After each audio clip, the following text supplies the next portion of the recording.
Hello, my name's Lee Healy and I'm the Managing Director of Income Max, the entitlement expert. We help people to make sense of and understand the benefits and tax credit system. Today we're going to tell you lots about the benefits and tax credits that are available. Disability living allowance is a disability benefit for people under 65 when they first claim. Now, disability living allowance is basically broken down into two components, care and mobility. Each component is broken down into rates. First of all, the care component. The care component has three rates, low, middle and high. The mobility component has two rates, low and high. First of all, the care component. Now, as we said, the care component has three rates, low, middle and high. The low rate, you'd normally qualify for the low rate if you need some kind of help with cooking a main meal or preparing a main meal, or alternatively, if you've got kind of health problems and disabilities that affect you and you need a kind of small amount of help with that each day. So that might be things like getting out of bed, getting dressed, so on and so forth. For the middle rate of the care component, they're basically looking to see whether you need help with your personal care. Now, this includes things like washing and bathing, getting in and out of the bath, getting dressed. It can also look at whether you need supervision to avoid danger. So that's things like falls, seizures, those kind of things. For the middle rate, the government will be looking at whether you need help during the day or during the night.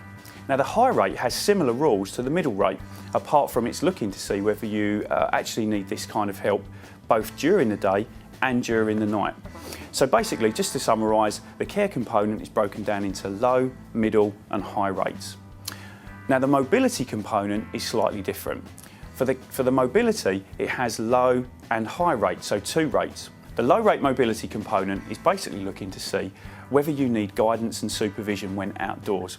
Now, this kind of applies to people with perhaps if you've got visual impairment, perhaps you've got hearing impairment, perhaps you have seizures or falls. So it's actually looking at the help you need and the support you need when outdoors from another person.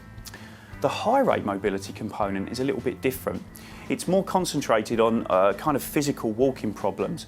So for example, perhaps you're completely unable to walk. Perhaps you're what's called virtually unable to walk, which is where they're kind of looking at how far you can walk, the distance you can walk, and how you actually walk and whether you feel pain and discomfort. Also, if you obviously have, perhaps you're an amputee or you was born without legs, that's a qualifying criteria for the high rate.